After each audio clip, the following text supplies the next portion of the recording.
আসলে ফখরুল সাহেবকে আমি অনেক তার সম্পর্কে আমার ধারণাটা অনেক উচ্চ ছিল, কিন্তু ইদানিং দেখা যাচ্ছে তিনি প্রচণ্ড অবান্তর কথা বলছেন।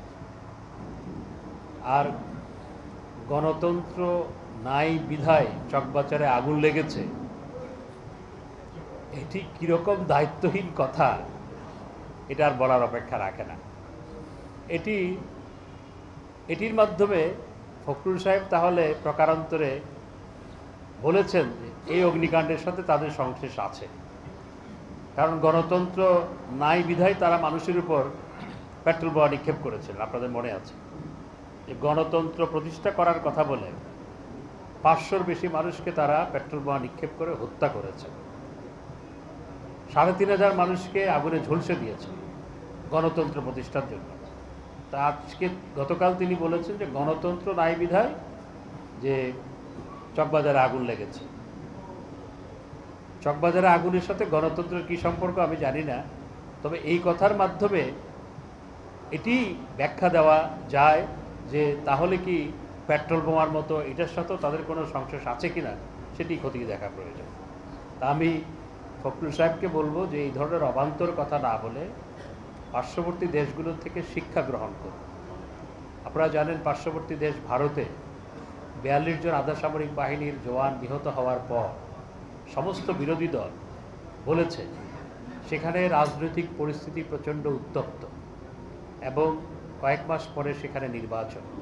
এই পরিস্থিতিতে সমস্ত বিরোধী দল বলেছে আমরা সরকারের সাথে আছি, সরকার যে পদক্ষেপ গ্রহণ করবে সেটার সাথে আমরা আছি এবং থাকব।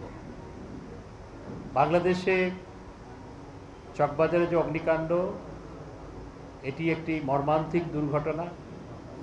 সমস্ত দেশ আজকে শোকাহত, মানুষ শোকার্ত, এবং সমস্ত মানুষ কিছু করতে না পারলেও অন্তত প্রার্থনা করছে যারা নিহত হয়েছে তাদের জন্য, যারা আহত হয়েছে তাদের দ্রুত আরোগ্যের জন্য প্রার্থনা করছে। এই সময় তাদের উচিত ছিল যে জাতীয় ঐক্য প্রদর্শন করা, একটি দায়িত্বশীল বিরোধী দল হিসেবে তারা সেটি করা উচিত ছিল। সেটি না করে যে কোনো ঘটনার মধ্যে রাজনীতি নিয়ে আসা এটি সমীচীন নয়। মির্জা ফখরুল সাহেবকে বলবো যে এই ধরনের অবান্তর কথা না বলে, এই ধরনের অবান্তর কথা বলে বরং তারা এই কথার মাধ্যমে তিনি বরং তাদের সংশ্লিষ্টতা ইঙ্গিত দিচ্ছেন। তা আমি এই ধরনের অবান্তর কথা না বলে তাদেরকে বলবো যে জাতীয় ঐক্য এবং সংহতির স্বার্থে আসুন সবাই মিলে যারা নিহত হয়েছে তাদের পরিবারের পাশে দাঁড়াই, যারা আহত হয়েছে তাদের পাশে দাঁড়াই। সবাইকে ধন্যবাদ। আর কি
আজকে দুটি বই এখানে উন্মোচন হবে। আমি আপনারা এসে উপস্থিত হয়ে আজকে বাংলাদেশ সরকারের মাননীয় অর্থমন্ত্রী ডক্টর হাসান মাহমুদ, আমার পাশে বসে আছেন আরেকজন দিগ্গজন এবং সম্মানিত আলোচকবৃন্দ, সামনে যারা আছে একে অভিনন্দন জানাচ্ছি। দুজনেই একজন নবীন একজন প্রবীণ। কবিতাগুলো পড়লে আপনারা বুঝতে পারবেন সকলের যে মুখ্য বিষয় যেটা আমি বলি সেটা হচ্ছে আমাদের দেশের প্রতি মমত্ববোধ সুন্দরভাবে একটি ক্যানভাসে সাজায়। আপনাদের সবার জন্য ভালো লাগা, শ্রদ্ধা এবং শুভকামনা আবারও মাননীয় প্রধান অতিথি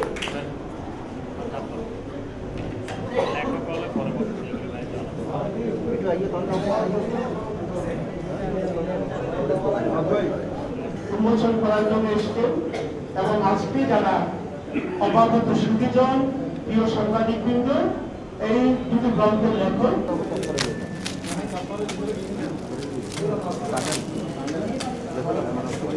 ঠিক আছে।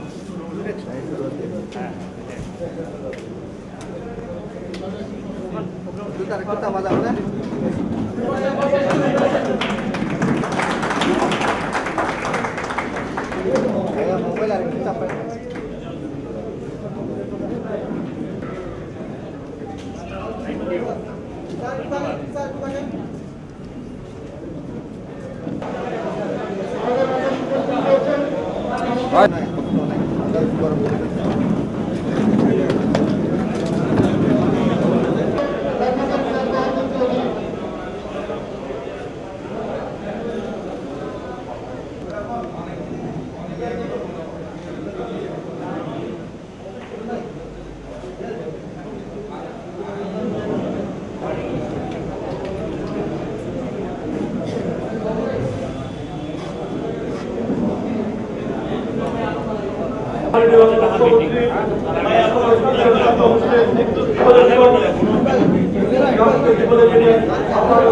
ব্যক্ত করে আমি বিদায় দিচ্ছি।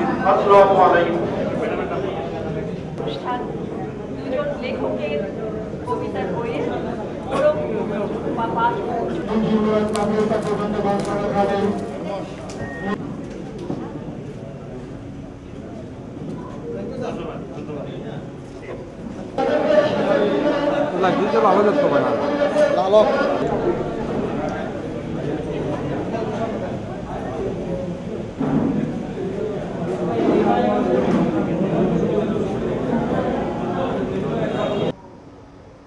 চকবাজারে আগুনের সাথে গণতন্ত্রের কী সম্পর্ক আমি জানি না, তবে এই কথার মাধ্যমে এটি ব্যাখ্যা দেওয়া যায় যে তাহলে কি পেট্রোল বোমার মতো এটার সাথেও তাদের কোনো সংশ্লেষ আছে কি না সেটি খতিয়ে দেখা প্রয়োজন।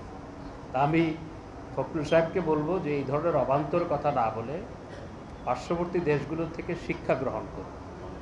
আপনারা জানেন পার্শ্ববর্তী দেশ ভারতে 42 জন আধা সামরিক বাহিনীর জওয়ান নিহত হওয়ার পর সমস্ত বিরোধী দল বলেছে সেখানে রাজনৈতিক পরিস্থিতি প্রচণ্ড উত্তপ্ত এবং কয়েক মাস পরে সেখানে নির্বাচন। এই পরিস্থিতিতে সমস্ত বিরোধী দল বলেছে আমরা সরকারের সাথে আছি, সরকার যে পদক্ষেপ গ্রহণ করবে সেটার সাথে আমরা আছি এবং থাকব। বাংলাদেশে চকবাজারে যে অগ্নিকাণ্ড, এটি একটি মর্মান্তিক দুর্ঘটনা। সমস্ত দেশ আজকে শোকাহত, মানুষ শোকার্ত এবং সমস্ত মানুষ কিছু করতে না পারলেও অন্তত প্রার্থনা করছে যারা নিহত হয়েছে তাদের জন্য, যারা আহত হয়েছে তাদের দ্রুত আরোগ্যের জন্য প্রার্থনা করছে। এই সময় তাদের উচিত ছিল যে জাতীয় ঐক্য প্রদর্শন করা, একটি দায়িত্বশীল বিরোধী দল হিসেবে তারা সেটি করা উচিত ছিল। সেটি না করে যে কোনো ঘটনার মধ্যে রাজনীতি নিয়ে আসা এটি সমীচীন নয়। মির্জা ফখরুল সাহেবকে বলবো যে এই ধরনের অবান্তর কথা না বলে, এই ধরনের অবান্তর কথা বলে বরং তারা এই কথার মাধ্যমে তিনি বরং তাদের সংশ্লিষ্টতা ইঙ্গিত দিচ্ছেন। তা আমি এই ধরনের অবান্তর কথা না বলে তাদেরকে বলবো যে জাতীয় ঐক্য এবং সংহতির স্বার্থে আসুন সবাই মিলে যারা নিহত হয়েছে তাদের পরিবারের পাশে দাঁড়াই, যারা আহত হয়েছে তাদের পাশে দাঁড়াই। সবাইকে ধন্যবাদ। আর কি।